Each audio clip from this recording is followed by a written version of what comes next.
एक स्टूडेंट के लिए प्रिपरेशन स्टार्ट करने का सही समय क्या समझते हैं? आपकी कॉलेज के दौरान उसको प्रिपरेशन स्टार्ट करनी चाहिए या कॉलेज कंप्लीट होने के बाद करनी चाहिए या कुछ जॉब करने के बाद करनी चाहिए? तो बचपन से मम्मी को ही वर्दी में देखा था। मेरी मम्मी यूपी पुलिस में as radio sub inspector working है। अपने जॉब से रिजाइन करके ही 100% टाइम अपना प्रिपरेशन को देने की सोची। टू मेंशन कि आपकी एक सीरीज है नो योर फोर्सेस करके, और वो मैंने यूट्यूब पे मल्टीपल टाइम्स देखी because I was not aware well about कि हमारी फोर्सेस जो सीएपीएफ में हैं वो क्या क्या करती हैं, उनके मैंडेट्स क्या हैं, उनकी ड्यूटीज क्या हैं, रोल्स क्या हैं, स्पेशल बटालियंस क्या हैं। तो ये सब उससे जानने को मिला। अगर आप सच में चाय एंजॉय करते हैं तो यूपीएससी की चाय जरूर पी के आना। मैंने कॉर्पोरेट में भी काम किया है और यूपीएससी में इंटरव्यूज दिए हैं। I know the experience, I can differentiate the experience.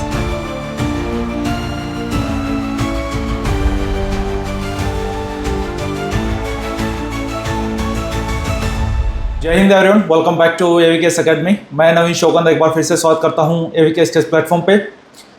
जैसा कि आपको पता है, we have launched a campaign सीएपीएफ पहचान गार्जियन टू द नेशंस, और उसी कैंपेन में आज हमारे साथ जुड़े हैं प्रतीक वर्मा, जिन्होंने सीएपीएफ असिस्टेंट कमांडेंट 2024 एग्जामिनेशन में ऑल इंडिया रैंक 61 हासिल की है।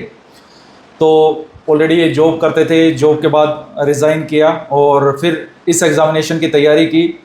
उस एग्ज़ामिनेशन की तैयारी करते वक्त काफ़ी कुछ झेलना पड़ा, प्रिपरेशन में डिफ़िकल्टीज़ आई, उन डिफ़िकल्टीज़ को ओवरकम किया और आज अपना रैंक टॉप 100 में बनाया। तो चलिए चीज़ों को स्टार्ट करते हैं। चाहे जो कैंडिडेट्स हैं 2025 की एग्ज़ाम की तैयारी कर रहे हैं, 2026 के एग्ज़ाम की तैयारी कर रहे हैं, ये कन्वर्सेशन दोनों कैंडिडेट्स को टारगेट करेगी। तो चलिए चीज़ों को स्टार्ट करते हैं। प्रतीक, अपने बारे में कुछ बताओ कि आपने कहाँ से पढ़ाई की, आप कहाँ से बिलोंग करते हो और ये पूरी जर्नी कैसे बनी? नमस्कार सर। सर, मैं लखनऊ से बिलोंग करता हूँ और नवाबों का शहर भी कहा जाता है। तो बचपन से मम्मी को ही वर्दी में देखा था। मेरी मम्मी यूपी पुलिस में as radio sub inspector working है। So she is very laborious and in spite of her old age also she is constantly working very hard every day. तो वो एक सोर्स ऑफ इंस्पिरेशन था, वो एक वर्दी की चाहत थी जो मुझे इस जर्नी की तरफ लाई। बट हाँ, this journey wasn't simple as it seems. तो धीरे धीरे चीज़ें जुड़ती गईं, कारवा बनता गया, अलग अलग अपॉर्चुनिटीज़ आईं। तो सर, जर्नी शुरू होती है 2014 से, जब मैंने पहली बार ये सब एग्ज़ाम्स के बारे में पता किया कि हाँ एनडीए होता है, सीडीएस क्या होता है और फोर्सेस में कैसे जा सकते हैं। मैंने एक अटेम्प्ट भी दिया एनडीए का, but unfortunately I couldn't clear. तो उसके बाद मुझे ग्रेजुएशन करना था, तो मैंने दिल्ली यूनिवर्सिटी में पहले तो एडमिशन लिया, but in North campus in geography honours. But 4-5 दिन मैंने किया, उसके बाद मुझे लगा कि I am not built for it probably, या मुझे कुछ पसंद सा नहीं आया। So I was also preparing for JEE. तो फिर एनआईटी रायपुर मिला मुझे, metallurgical engineering. So I went ahead with it. 2019 में ग्रेजुएशन कंप्लीट हुई और साथ ही में कैंपस प्लेसमेंट हो गया। Very popular MNC known as Vedanta aluminium and power. So I was working in Jharsuguda Orissa as assistant manager. और जो मेरा जॉब प्रोफाइल था या जिस तरह का काम था वो भी काफ़ी चैलेंजिंग था। वो पॉटलाइन डिपार्टमेंट, जहाँ मेन एल्युमिनियम प्रोडक्शन होता है, वहाँ पे जॉब थी मेरी।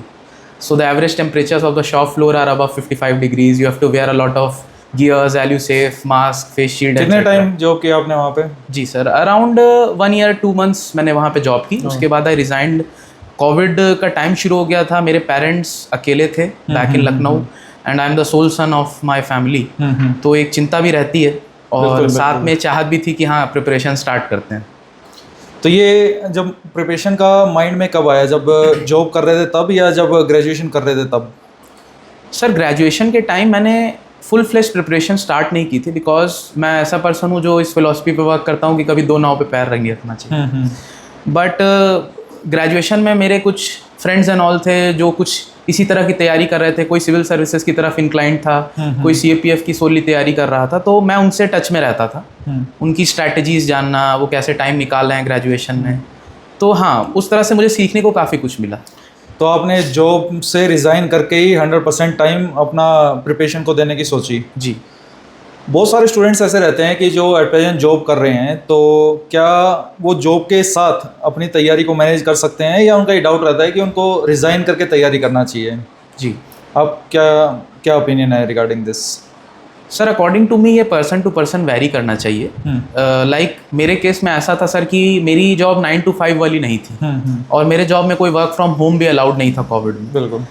It's a pure field based job, और उसके अंदर रोज शिफ्ट चेंज होती थी, day shift, night shift, afternoon shift. Okay. तो पढ़ाई के लिए एक पीस ऑफ माइंड होना बहुत ज़रूरी है।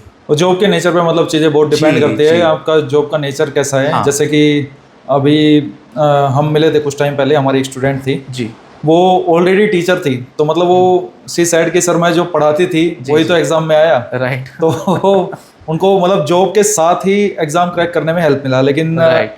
ये कुछ ऐसा नहीं हो सकता कि एक ही जूता सबके पैर में फिट हो जाएगा, एब्सोल्युटली सर, और मतलब ये पर्सन टू पर्सन वेरी करेंगी चीज़ें। Of course sir, of course. तो बहुत सारे स्टूडेंट्स क्या करते हैं, एक मिस्टेक करते हैं, मुझे ऐसा लगता है कि वो किसी का भी इंटरव्यू देख के, मेनली सिविल सर्विसेज में ऐसा होता है, जी। वो इमीडिएटली मोटिवेट हो जाते हैं और जल्दबाजी में कुछ डिसीजन ले लेते हैं कि जैसे जॉब छोड़ने का ही डिसीजन है, और पूरी जर्नी जो है इसमें certainty you know very well कि चांसेस कुछ हद तक आप एक्सपेक्ट कर सकते हो कि मेरे एग्ज़ाम की तैयारी कैसी है उसके बेसिस पे, लेकिन यू कांट से कि मेरा इतना रैंक ही आएगा या मेरा 100% मुझे कोई रोकने वाला नहीं है पूरी धरती पे। राइट। तो ऐसे लोगों को रिज़ाइन करना चाहिए या क्या करना चाहिए? सर जैसे कि मैंने पहले भी बताया कि कोई भी डिसीजन जब आप लेते हैं तो वो हैस्टी मैनर में नहीं होना चाहिए। Motivation is good, hyper motivation is very harmful to your health. Right right. तो आप कभी भी कोई भी topper stock, lectures, motivational videos देखें तो हाँ, it charges you up, but rationally पहले सोचें। हो सकता है आपके घर में कोई ऐसा हो जो आप पे डिपेंडेंट हो, आश्रित हो। बिल्कुल बिल्कुल। So you have to see every aspect of things. आप फाइनेंशियली कितने स्टेबल हैं, आपके पास रिसोर्सेज हैं, टाइम है, और इन द एंड मतलब उसको कभी अपने डिसीजन पे रिग्रेट नहीं होना चाहिए। मुझे ऐसा लगता है कि सपोज जॉब छोड़ने के बाद अगर वो तैयारी करता है और एग्ज़ाम में अप एंड डाउन आते हैं बहुत बार, तो उस टाइम पे ऐसा नहीं लगना चाहिए कि मुझे जॉब नहीं छोड़नी चाहिए थी, जॉब छोड़ने की गलती मैंने कर दी, एटसेट्रा एटसेट्रा। क्योंकि वो फिर एक ऐसे लूप में फंस जाता है लाइफ के, जहाँ से बाहर निकलना अपने आप में काफ़ी कॉम्प्लिकेटेड प्रोसेस है। मुझे ये बताइए कि सोसाइटी का पॉइंट ऑफ व्यू कैसा रहता है जब आप तैयारी कर रहे होते हैं या जब आप प्राइवेट सेक्टर में होते हैं, तब वो सोसाइटी आपको कैसे देखती है, और जब आप गवर्नमेंट सेक्टर में होते हैं या फिर आप कुछ अचीव कर लेते हैं या ऑफिसर बन जाते हैं, तब सोसाइटी आपको कैसे देखती है? Sir can you feel the difference? Yeah of course sir, I won't lie, और लोगों के आंखों में वो रिस्पेक्ट दिखने लगती है ज़्यादा। देखिए सर, कोई भी प्रोफेशन छोटा बड़ा नहीं होता है। Right right. अगर आप एक छोटा बिजनेस भी रन कर रहे हैं और अपने टैक्सेस टाइम पे कर रहे हैं, so you are serving the nation indirectly. But हाँ, एक गवर्नमेंट जॉब, एक गैजेटेड ऑफिसर की जॉब, 3 स्टार ऑफिसर की जॉब जो होती है, उसकी एक सोसाइटी में प्रेस्टीज है, बिकॉज आप डायरेक्टली पब्लिक से रिलेटेड हैं, आप लोगों को सर्व कर सकते हैं। ये अपॉर्चुनिटी बहुत कम ऐसी जॉब्स ऑफर करती है इंडिया में एटलीस्ट। बिल्कुल। तो everybody wants to be associated with such kind of work, इसीलिए ये प्रेस्टीज इशू भी है, और इसीलिए कभी कभी ये डिट्रीमेंटल भी हो जाता है। लेकिन जो CAPF की बात करें तो CAPF में तो इतनी रिकॉग्निशन उसको नहीं मिलती है जितनी वो डिजर्व करता है। जी जी। तो उस बारे में क्या सोच रहे हैं आपका? Sir of course I totally agree with you, और मैंने कई बार ऐसा देखा भी है इनफैक्ट अपने सीनियर्स के साथ भी कि वो कहीं पे भी कुछ भी ऐसे पोस्ट करते हैं, मान लीजिए सोशल मीडिया वगैरह पे, तो पहले असिस्टेंट कमांडेंट लिखेंगे, फिर उसको पुलिस फील्ड में किसके इक्विवेलेंट है वो ब्रैकेट में लिखेंगे। हमें बताना पड़ता है क्योंकि लोग जानते नहीं है, तो पैरामिलिट्री वर्ड को लोग जानते हैं, लेकिन जब बात CAPF की आती है तो CAPF वर्ड से लोग फैमिलियर नहीं है। और फिर फर्दर अगर इसको और डिवाइड किया जाए, CAPF की फोर्सेस के बारे में बात किया जाए, तो BSF, CRPF दे नो, लेकिन ITBP, SSB, मतलब अगर आप बिहार यूपी में सर्व कर रहे हैं तो पीपल नो कि SSB क्या है, या बिहार में पीपल नो कि SSB का रोल क्या है। और लेकिन जब आप अदर स्टेट्स में बात करते हैं तो वहाँ पे लोग SSB मतलब सोचते हैं कि CDS का कुछ SSB है, या वो क्रैक नहीं कर पाते कि ये चीज़ क्या है, और उस लेवल को मैच नहीं कर पाते कि असिस्टेंट कमांडेंट एक नाम ऐसा लगता है कि शायद कहीं का असिस्टेंट ये सिलेक्ट हुआ है एंड उसमें नाम ऐसा है, अब उसमें क्या कर सकते हैं, लेकिन it's a company commander and काफ़ी रिस्पॉन्सिबिलिटी का काम है, काफ़ी प्राइड का काम है, और एक लीडरशिप क्वालिटी आपके अंदर होनी चाहिए, तभी आप इस रोल को निभा पाओगे। True sir. इसीलिए तो sir in fact if I may add कि इस प्रोसेस को इतना रिगरस बनाया गया है। बिल्कुल बिल्कुल। आप अगर सिविल सर्विसेज से इसको कंपेयर करते हैं, बहुत लोग क्योंकि कंपेयर करते हैं, तो ये भी यूपीएससी ही कंडक्ट करवा रही है। राइट। इनफैक्ट इसके अंदर आपका फिजिकल और मेडिकल पहले हो जा रहा है इंटरव्यू के, जो कि सिविल सर्विसेज में ऐसे नहीं होता है। They want fit officers leading who are mentally fit, who are physically fit, और वो मेंटल फिटनेस आपकी फिर इंटरव्यू में ग्रिलिंग के थ्रू चेक हो रही है। तो they cover every aspect of your personality. बिल्कुल बिल्कुल, वो तो रहेगा। अब यूपीएससी है तो मतलब मजाक तो नहीं है। जी जी बिल्कुल sir, we know very well. Right. अच्छा, मैं एक पॉइंट और इस पे बात करना चाहूँगा कि रिसेंटली हमारे साथ कुछ ऐसा इंसिडेंट हुआ कि समवन कॉल्ड अस, हमारी टीम को कॉल आया जी। और अब हमारे यहाँ पे स्टूडेंट्स हमसे जुड़े रहते हैं और हमारे कैंपेन से भी जुड़े रहते हैं, तो वो हमसे मिलने आते हैं। आप भी हमसे मिलने आए जी। आप हमारे बैचेस में नहीं इनरोल थे, किसी बैच में इनरोल नहीं थे। मैं ओपनली बोल रहा हूँ इस प्लेटफॉर्म के हेल्प से, और लेकिन आप फिर भी हमसे जुड़े और हमसे मिलने आए। तो कितना पैसा ऑफर किया हमने आपको? सर आपने पैसा तो ऑफर नहीं किया, क्योंकि मेरे अकॉर्डिंग ये एथिकल नहीं है, both for the institute as well as the aspirant. पर हाँ, आपने रिस्पेक्ट बहुत ऑफर की, और मेरे लिए वो किसी भी पैसे, किसी भी मॉनेटरी गेन से बड़ी चीज़ है। और at the end of the day पैसा तो मुझे अपनी प्राइवेट जॉब में भी मिल रहा था। For the respect only I came to this field, right. और ऐसे लोग जो पैसे मांग रहे हैं या पैसे ऑफर करते हैं, अकॉर्डिंग टू मी यहीं से करप्शन की शुरुआत हो रही है। बिल्कुल बिल्कुल। एक्चुअली दे सेड कि कोचिंग इंडस्ट्री तो पैसा देती ही है टॉपर्स को, it's very common. Then I said no, it's not common, it's corruption. True sir, true. तो वेल पुट इट। मतलब तब से थोड़ा माइंड पे कहीं ना कहीं ये हो गया है कि लोग किस तरीके से देश हमारा आगे बढ़ रहा है, और कहीं ना कहीं अगर जो लोग पैसा देने वाले भी हैं वो भी इसके पीछे रिस्पॉन्सिबल हैं। चाहे वो मुझे नहीं पता वो कौन सी इंडस्ट्री है, कौन सी नहीं है, लेकिन मैं स्ट्रांगली इस प्लेटफॉर्म की सहायता से ये बोलना चाहता हूँ कि we are running a campaign जी, और student out of the respect उसमें पार्टिसिपेट कर रहे हैं, लोग उसमें पार्टिसिपेट कर रहे हैं। आप भी उसमें जुड़े और मुझे बहुत अच्छा लगा उस चीज़ के लिए। सोशल मीडिया आज के समय में बहुत पावरफुल टूल के रूप में उभर के सामने आया है। आप सोशल मीडिया को कैसे देखते हो in present time? Sir according to me social media and its use is like कि it is also important in some things, but if over use it's a bane. तो you have to maintain a balance. Preparation के, अब क्योंकि मेरा third and last attempt था ये for CAPF, तो I was very sceptical about using social media, क्योंकि मैं भी वही सब पॉडकास्ट और टॉपर्स टॉक देख के आया था कि मत यूज़ करो। 1-1.5 साल मैंने फोकस तैयारी की, अपनी जो भी कोचिंग इंस्टीट्यूट्स थे, जो भी मुझे नोट्स रेफर करने थे, I did it very diligently. After that मुझे ऐसा लगा कि मुझे अपने फ्रेंड सर्कल के बारे में कुछ पता नहीं है, लोग क्या कर रहे हैं। It is very important to use it.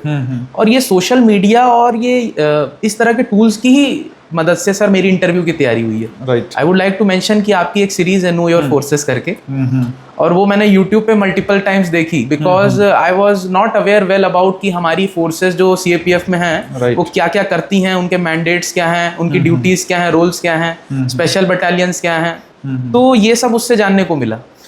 और मुझे बहुत जान के खुशी हुई कि students are taking benefits of our YouTube videos. Yes sir, तो आप भी उसका पार्ट रहे हैं। एब्सोल्युटली।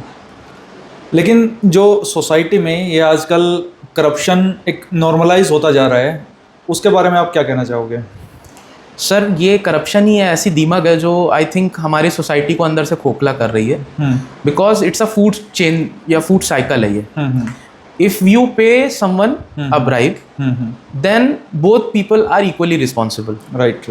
और जिसने ब्राइब ली है वो अब अगले पर्सन से एक्सपेक्ट करेगा कि सामने वाला ब्राइब देगा। बिल्कुल बिल्कुल। और जिसने ब्राइब दी है वो ऑफ कोर्स उसका कंपनसेशन कहीं और से करेगा, वो कहीं और करप्शन करेगा। बिल्कुल। तो it's a like a food chain जिसमें फॉरवर्ड एंड बैकवर्ड लिंकेजेस होते जाएंगे और ये फैलता जाएगा if you don't stop it. It is very important to pay attention. Right.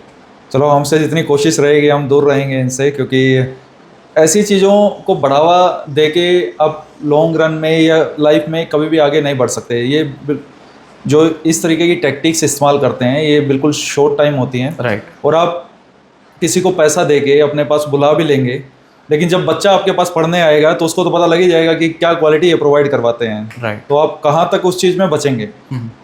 मैं मेरी बात करूँ तो we strongly believe in the gurukul system. I don't know कि आप इस चीज़ को कैसे देखते हैं, कैसे। और आज के समय में जो गुरुकुल सिस्टम है उसकी रिलेवेंस थोड़ी सी कम होती जा रही है। इस बारे में आप क्या समझते हैं? सर अकॉर्डिंग टू मी अभी क्या है कि जो एजुकेशन सेक्टर है उसके अंदर काफ़ी कुछ प्राइवेटाइजेशन बढ़ने से और सोशल मीडिया कंटेंट क्रिएशन इसके वजह से आई थिंक कि कमर्शलाइजेशन ऑफ एजुकेशन हम राइट उसके ओर वो मूव जो कर रहे हैं। स्टूडेंट और टीचर का बॉन्ड है वो कस्टमर और सर्विस प्रोवाइडर के रूप में देखने को मिल रहा है हमें। बिल्कुल सर, बिल्कुल। लेकिन हम ऐसा नहीं करते हैं। Thankfully sir, thankfully. और ये सर देखिए सर किसी और इसमें पर्टिकुलर कोई स्टूडेंट बुरा माने तो मानता रहे, ठीक है, this is our ethos, this is our values and we don't compromise it. Sir I appreciate that. मुझे ये बताइए कि एक स्टूडेंट के लिए प्रिपरेशन स्टार्ट करने का सही समय क्या समझते हैं आप? कि कॉलेज के दौरान उसको प्रिपरेशन स्टार्ट करनी चाहिए या कॉलेज कंप्लीट होने के बाद करनी चाहिए या कुछ जॉब करने के बाद करनी चाहिए? सर इसको मैं पर्सनल एक्सपीरियंस से बता रहा हूँ। I am also present on social media, so I get some messages, I also write on Quora and all. तो कई स्टूडेंट्स मुझसे भी कॉन्टैक्ट करते हैं। तो many people start preparation for these competitive exams right from class 8th 9th nowadays. ये मैंने एक बहुत ही अजीब सा ट्रेंड देखा। बिल्कुल बिल्कुल। I don't recommend it. Right. आपको अपनी स्कूलिंग अच्छे से करनी है, अपनी ग्रेजुएशन अच्छे से करनी है। आप ग्रेजुएशन के लास्ट 1 या 2 सालों में basic books, NCERTs, newspaper reading की हैबिट डाल सकते। लेकिन ऐसे कैंडिडेट्स में सोशल लर्निंग्स का बहुत अभाव होता है। True sir. वो मतलब बुकिश तो चलो चीज़ें पढ़ लेगा और लेकिन जब वो लोगों से मिलेगा तो बात करने में हिचकिचाएगा। जी सर। और उसको बहुत चीज़ें ऐसी रहेंगी कि सोशल लर्निंग में वो लैकिंग रहेगी उस पर्सन में। तो सही समय क्या है फिर तैयारी करने का? सर सही समय जैसे कि मैंने बोला कि ग्रेजुएशन के कुछ 1-2 साल जब खत्म हो रहे हों तो आपको फाइनल ईयर में बोल सकते हैं कि काम करना स्टार्ट कर देना चाहिए। उस मोमेंटम में आने का ट्राई करना है। और इसलिए यूपीएससी भी देखते हैं कि फाइनल ईयर स्टूडेंट को अलाउ करती है कि आप एग्जाम दे सकते हैं। कि यूपीएससी का आप कोई भी एग्जाम उठा लो, कि स्पेशली सीएपीएफ की तो बात करें या सीडीएस की बात करें, बिल्कुल अगर आप फाइनल ईयर में हैं तो आप अपीयर कर सकते हैं। बस एज क्राइटेरिया आप मीटअप करना चाहिए। Absolutely. वो कर ही देता है जब आज के समय के अकॉर्डिंग। जी सर। अभी 30 दिन बाद कुछ बच्चों का एग्जाम है। 3 अगस्त को एग्ज़ाम है सीएपीएफ एसी 2025 का। उन कैंडिडेट्स को आप क्या सलाह देना चाहेंगे? सर उनको मैं यही सलाह देना चाहूँगा कि लास्ट के जो भी दिन बचे हुए हैं कुछ नया पढ़ने से बेटर होगा कि आप पुराने को रिवाइज करें। जो आपके मॉक्स अवेलेबल हैं या जो प्रीवियस ईयर क्वेश्चंस अवेलेबल हैं उसको मल्टीपल टाइम रिवाइज करें, उसको एनालाइज करें। कोशिश करें कि चीज़ों को अब फैलाएं ना, उसको समेटने की कोशिश करें। जब लास्ट का 1 वीक बचेगा तो your final revision should start. आपको कुछ नया नहीं खोलना चाहिए क्योंकि at the end of the day UPSC ऐसा पेपर पूछता ही नहीं है कि आपने जो 2 घंटे पहले पढ़ा वो आ जाए। जी जी जी। हमको वो फोमो अपने दिमाग से हटाना है। राइट। रिवीजन मतलब सबसे इम्पोर्टेंट है और पीवाईक्यूज तो मैं भी रिकमेंड करता हूँ और टेस्ट उसको लगाने चाहिए। जो भी उसको लगता है कि ये टेस्ट अवेलेबल है वो लगा सकता है। Of course. एक मैं इसमें ये ऐड ऑन करना चाहूँगा कि अगर मान लो कि किसी स्टूडेंट को रिवीजन करने में हमारी हेल्प चाहिए, कोई पैसा नहीं लगाना है, हम कुछ पैसा नहीं डिमांड करेंगे, यूट्यूब पे ही पेपर 1 की कंप्लीट क्लासेस हम कवर करवा रहे हैं हर एक सब्जेक्ट की, चाहे वो पॉलिटी है, हिस्ट्री है, ज्योग्राफी है, इकोनॉमी है, साइंस है। वो वीडियोस उसके रिवीजन में बहुत हेल्प करेंगी। उस चीज़ का उसको कोई पैसा नहीं देना है। डेडिकेटेड प्लेटफॉर्म है, जो टीचर्स हैं एक बार 5 मिनट में आइडिया आ जाता है कि कौन कैसा पढ़ा रहा है। जी 5 से 10 मिनट में आइडिया लग जाता है। उसके बाद उसकी मर्जी है कैंडिडेट की, इसमें तो कोई ऐसा नहीं है, तो वो हेल्प ले सकता है। Of course. 2026 वाले कैंडिडेट्स को क्या सलाह देना चाहेंगे जिसको 2026 या इन फ्यूचर कभी 2027 में अपीयर होना है? सर उनको मैं ये सलाह देना चाहूँगा कि उनको पहले सेल्फ एनालिसिस करनी है कि उनकी प्रिपरेशन अभी कहाँ खड़ी हुई है। राइट। अगर आपकी प्रिपरेशन वो स्टूडेंट्स ऐसे होते हैं जिन्होंने बस अभी तैयारी स्टार्ट करनी है, वो कुछ ज़्यादा पढ़ाई के बारे में नहीं जानते हैं, बस ग्रेजुएशन उनकी या तो हुई है या फाइनल ईयर में है जी, अभी तक उन्होंने पढ़ना स्टार्ट नहीं किया है, वो बस पढ़ना स्टार्ट करेंगे, तो वो कैसे अपने प्रिपरेशन को बेहतर बना सकते हैं? सर अकॉर्डिंग टू मी 2-3 की पैरामीटर्स हैं जिसमें आपको वर्क करना है। जी। पहले तो आपको अपनी रीडिंग एबिलिटी इन्हांस करनी है। राइट। उसके लिए आप न्यूज़पेपर्स रिफर कर सकते हैं, नॉवेल्स पढ़ सकते हैं या अपनी कोर्स बुक्स भी पढ़ सकते हैं, आपके ऊपर। But get into the habit of reading. Yes. Secondly, you have to lift pen and paper and then write your answers. Yes. It never works like कि you just think about things and then it will happen suddenly within those 3 hours कि आपने answer लिखना शुरू किया और magic से paper 2 clear हो गया। It will never happen. और फाइनली सर आई वुड से कि आपके पास 2026-27 का अटेम्प्ट है, मतलब आई बिलीव कि आपके पास एज है आपके साथ, right. So you should try to be very focused कि आपको वो पंचवर्षीय योजना ना बनानी पड़े, जी जी। आपको लास्ट अटेम्प्ट तक मेरी तरह ना खींचना पड़े। तो Right. कोशिश करिए कि यही आपका लास्ट अटेम्प्ट। सीएपीएफ तो वैसे भी 8-9 महीने में अगर कोई डेडिकेटेड पढ़े तो मोस्टली सिलेबस सारा हो ही जाता है, और 1-2 महीना रिवीजन अच्छे से करे तो फर्स्ट अटेम्प्ट में क्लियर हो सकता है। It's doable exam. Right, ये sir. आप भी जानते हो, मैं भी जानता हूँ, और बहुत सारे स्टूडेंट्स ऐसा करके भी दिखाते जी हैं। सर, जी सर। मतलब अगर किसी को समय लग रहा है तो उसके मल्टीपल फैक्टर्स रहते हैं कि या तो वो फोकस्ड कम था, या उसको जो रिसोर्सेज समय पे मिल जाने चाहिए तो वो रिसोर्सेज उसको समय पे नहीं मिले, Right. या गाइडेंस का कहीं ना कहीं अभाव रहा। लेकिन अगर सही डायरेक्शन में काम किया जाए और पूरी मेहनत से काम किया जाए तो it's doable, with in a year it's doable. बिल्कुल सर। और रही जो पेपर 2 की बात, उसमें तो मैं क्लास में भी बोलता हूँ कि लिखने की कला लिखने से ही आएगी जी। और उसके लिए पहले खूब सारा पढ़ना पड़ेगा, तभी तो कुछ लिख पाओगे। Of course. और यही आपने बोला, बहुत अच्छा लगा मुझे ये जान के। इंटरव्यू आपका कैसा रहा ओवरऑल? यूपीएससी में कैसा एक्सपीरियंस था? Sir once in a lifetime वाला एक्सपीरियंस था आई वुड से। राइट। ऐसा एक्सपीरियंस शायद ही कभी मैंने देखा हो कि, क्योंकि मैंने तो जॉब इंटरव्यूज वगैरह भी दिए हैं, मेरा Right. प्रोफाइल ऐसा रहा है। Right. और वो जो माहौल है ना यूपीएससी भवन का, ढोलपुर हाउस का, बिल्कुल। वो अपने आप में ही एक विचित्र माहौल Yes, yes, I can I can not define it in words. वो जो आपका जो बोर्ड का एंट्री गेट होता है, Right. उसके बाहर जो रेड लाइट लगी होती है, जी जी। शायद आप लोगों ने मूवीज वगैरह में भी देखा होगा। हाँ हाँ हाँ। जब वो बुझती है तो आपको लगता है अब आपका नंबर आ गया, और फिर वो एक फ्लैशेस आते हैं कि आपका करियर क्या रहा है, आपके ऊपर कितने लोगों की आशाएं जुड़ी हुई हैं। वो 10-15 सेकंड जो होते हैं ना, इट शोज यू कि वो बर्डन आपके कंधों पे फील होता है, राइट। और वो इंटरव्यू में आपको वही हैंडल करना है। जो आपके ऊपर एडिशनल प्रेशर है लोगों का, उसे कंट्रोल करना है। मैं जो स्टूडेंट्स को सलाह देता हूँ, जो इंटरव्यू देने जाते हैं स्टूडेंट्स, मेरे इंटरव्यू सेशन भी चलते हैं उसमें जी। उसमें मेरी एक बहुत कॉमन सलाह रहती है उन कैंडिडेट्स को कि उधर आपको कन्वर्सेशन करके आनी है, इरिस्पेक्टिव ऑफ रिजल्ट। अब सीधी सी बात है दोस्त, 1500 लोग इंटरव्यू देने जा रहे हैं, 500 सिलेक्ट होंगे, वी नो वेरी वेल। जी। हमें नहीं पता कल रिजल्ट क्या रहेगा, हम बस होप करते हैं कि अच्छी होप रहे और हमारा नाम लिस्ट में आ जाए। लेकिन जो एक्सपीरियंस आप वहाँ से लेके आएंगे वो इनक्रेडिबल है, उसकी कोई तुलना नहीं हो सकती।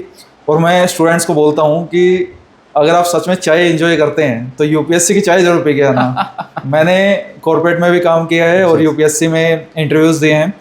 आई know the experience, I can differentiate the experience. Right.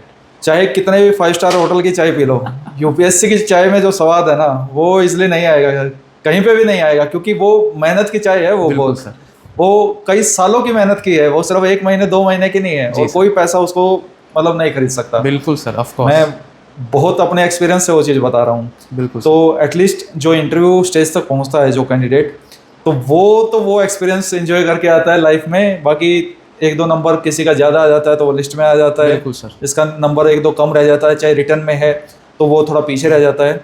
अगर वो कैंडिडेट फाइनल तक गया है तो इस कन्वर्सेशन के माध्यम से ही मैं ये सलाह देना चाहूँगा कि उसको रुकना नहीं चाहिए।